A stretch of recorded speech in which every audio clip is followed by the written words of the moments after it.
Okay, we're going to continue, and Mark is blowing up balloons for a party. So Mark thinks that if he blows up the balloon to be double their current width, he will need double the amount of air. Is he correct? So when we talk about balloons, again, we're talking about the sphere. And they also didn't give us any numbers. So in this case, you can actually make up your own numbers. You don't have to, like there's nothing saying which numbers you have to do. So I'm going to say, well, for balloon number one, because I'm comparing two different balloons, I'm going to say that the diameter will be 6 centimeters, which means that the radius will be 3 centimeters. And I just made up those numbers. You can pick whatever numbers you want for the diameter and then half it for the radius. So if I look, the volume is 4 pi r cubed divided by 3 for the sphere. So I'm going to pick 3 for the radius divided by 3. And if I do 3 to the power of 3, I get 27, because that's what I do first for BEDMAS. And now I want to do 27 times 4, which gives me 108, still pi divided by 3. And I can divide 108 by 3, or that'll give me 36 pi. And they just want to know if the amount of air is doubled, so I don't actually need an approximate answer. You can give one, but I don't actually need one. I'm going to keep it as an exact because it's a little bit easier to work with in the end. So then I'm going to compare it to a second balloon. So he says that if we double the current width is diameter, I will need double the amount of air. So my current diameter is 6, so then my new diameter, if I double it, is 12, which means that radius will be 6. So again, I'm going to use the same formula for volume.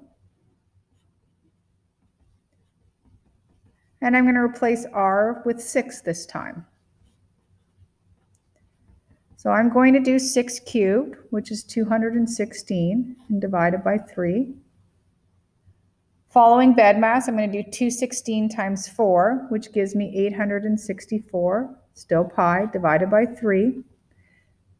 I'm going to divide 864 by 3, and I know it'll divide by 3 because my radius was 6, and I picked those numbers so that they would easily divide. And I get 288 pi. And you could have picked, again, any numbers that you would like for the diameter, and then half it for the radius. So now I want to know, do I need double the amount of air? So I'm going to take the new one, the new volume, and I'm going to divide it by the old volume. And I'm going to do, well, 288 divided by 36 is 8, because this pi and this pi will cancel out. So it's actually not double the amount of air that Mark will need, it is 8 times the amount of air that Mark will need.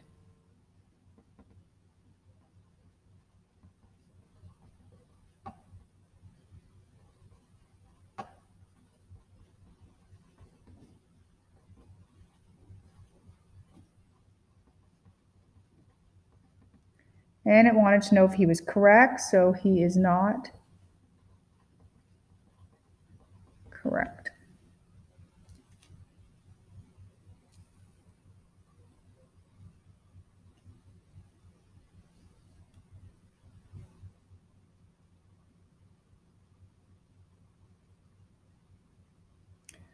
Okay, if we look at this last question, we want to compare the volume of a cylinder, which is 390 centimeters cubed, and I want to compare it to a cone that has the same dimensions as the cylinder, and I want to know what its volume is. So the volume of a cylinder is pi r squared h. And the volume of that cylinder is 90, and I know that is equal to pi r squared h, so it's pi r squared h. So this is the volume of the cylinder.